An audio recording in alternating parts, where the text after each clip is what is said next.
he's just diving deeper and deeper into this world of text as the basis of medical objectivity. And then further in Hahnemann, I'm going to use a bit of a German word here. I'm going to define it. But when he talked about disease, when he talked about disease in the human being, and he talked about these medicines that he determined their properties through provings, he used the German. Well, he was German. Right? He used the German word Wesen, what we would call in our broken English disease Wesen. Well, what's a Wesen in German? We don't have an exact word for that in English, but we have some similar ones. It's like a being or an entity or this living dynamic process. Every human being is a Wesen. You and I are a Wesen. We have this living activity inside of us. But diseases are living and dynamic in this sense. So he talked about these disease Wesens.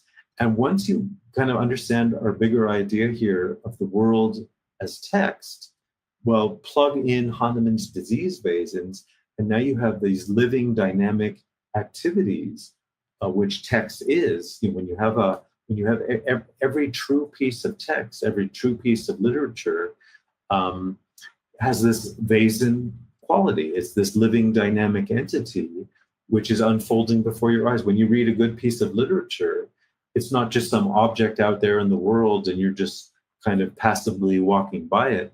But you enter, as the reader, you enter into this living dynamic relationship with this piece of literature you're reading. So that's the same thing Hahnemann means by disease Wesen, to diagnose, of course, to do the proving, to get the properties of the medicine in the first place.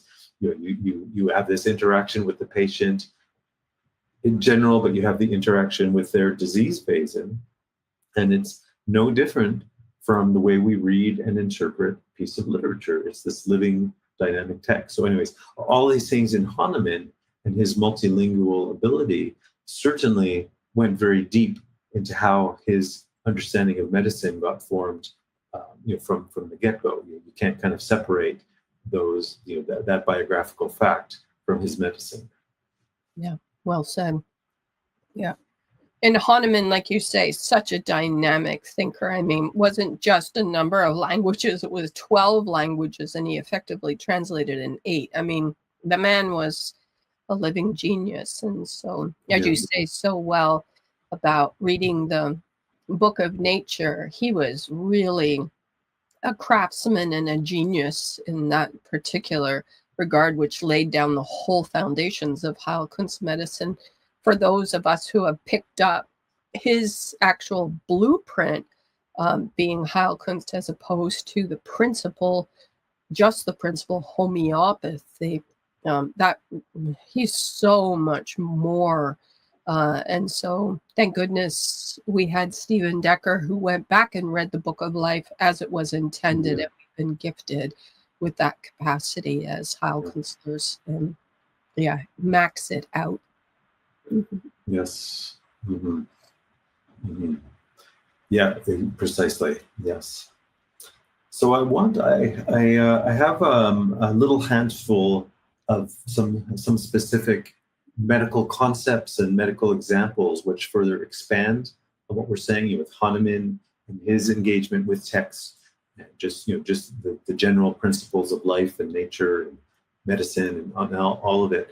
So when we get into the clinical situation, in the consult with the patient, in the diagnosis, in the storytelling, on the patient's part, finding out their life history and their health history and everything, we get into one dimension of our diagnosis is something we call the logos language. Like we can, if Ali, if you and I are discussing a patient's case, we will sometimes ask each other that question. Well, what would you say is their logos language? And what that means is this kind of like we all have an everyday language. Hey, what's up, and how's the weather, and whatever. Kind of a mundane way of using language. But if you really deeply listen to somebody, you will start to pick up what are the key concepts, the key words that seem to be kind of filtered throughout their expression. Let's say, I'm just making up an example on the fly. Let's say somebody who's always, using words and using expressions that have to do with sound and hearing. Do you hear what I'm saying? Or, if they're always talking in that way, using those kinds of sound expressions, you kind of get a clue that something deeper in their, who they are has something to do with sound. So whether that's, a musical ability they want to tap into, or, they're kind of like Hahnemann, they're a communicator, they're a linguist, or something like that. You kind of get these clues as to where their logos language is pointing you. As I say, you can't just run that through an artificial intelligence machine. You need to use your human deep hearing to really hear underneath their words, to hear the deeper text.